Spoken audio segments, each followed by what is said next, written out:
Jangan kita sering melakukan ujaran-ujaran kebencian melalui medsos. Saya tahu siapa pemain di situ. Jangan dia buat nama-nama akun palsu, saya tahu ini dari si A, ini dari si B. Karena tidak semua tahu nama saya, jujur Bapak Ibu sekalian. Dan setelah orang yang ini pasti sangat naif, sangat tidak terpuji Bapak Ibu sekalian. Apalagi kita dari pejabat-pejabat yang menduduki jabatan-jabatan strategis di daerah ini.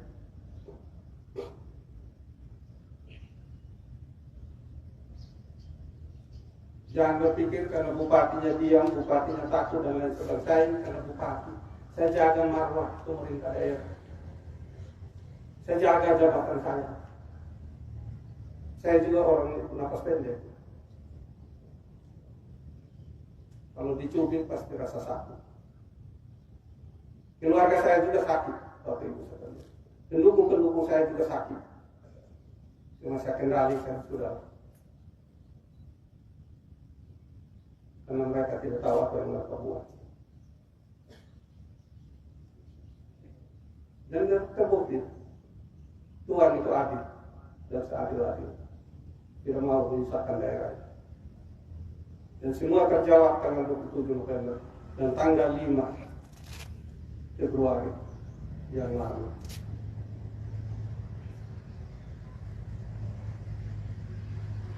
Sejarah mencatat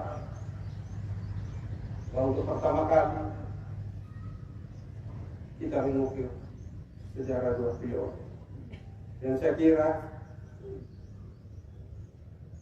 di masa jabatan kami yang kedua ini, tentu kami akan kaji betul, kami akan evaluasi betul seluruh pimpinan perangkat daerah, mulai eselon 2 sampai ke eselon terendah.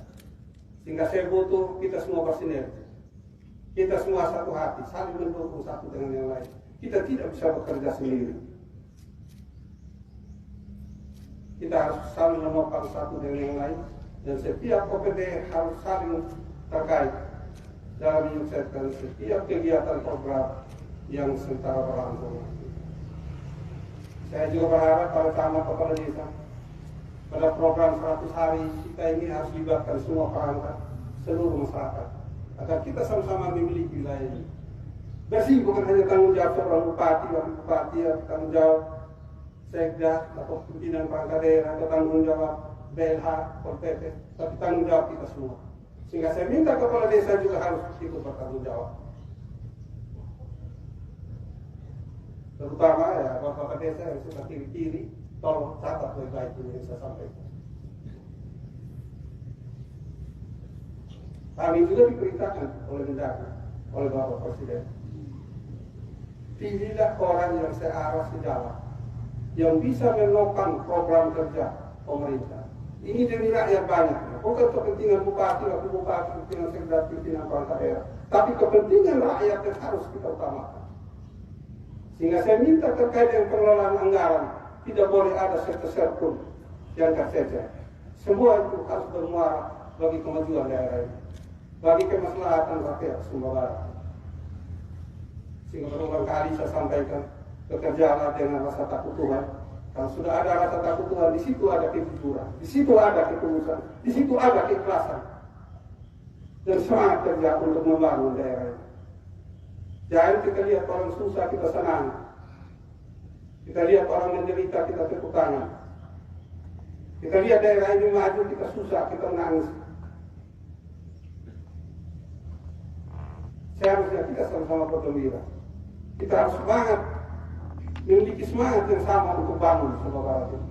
Sehingga tidak ada pilihan lain bagi kita semua. Harus bekerja lebih disiplin lagi. Ya, kami berdua saya bersyukur Tuhan begitu baik.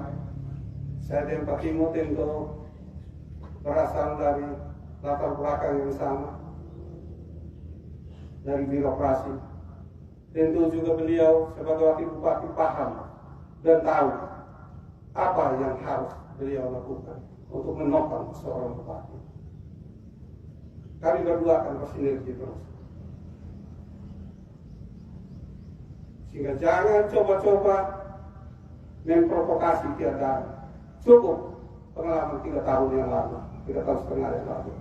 Dan saya tahu di oknum-oknum tertentu saya akan lakukan penataan, saya lakukan pembenahan, dan saya akan lakukan pergeseran. Kalau orang yang apalagi kalian staff yang mulut ember barangkali tidak cocok di sini, saya tempatkan di desa. Tidak ada persoalan untuk saya. Kalian tidak pernah tahu berterima kasih, tidak pernah lihat apa yang bupati sudah lakukan untuk daerah ini. Kalian hanya berpikir apa yang kalian dapat dari sebuah jabatan. Kamu hanya berpikir apa yang kamu dapat dari sebuah kegiatan. Kamu tidak pernah berpikir begitu banyak rakyat menangis, begitu banyak rakyat yang susah, yang kurang makan, yang butuh perhatian, butuh penanganan kita bersama.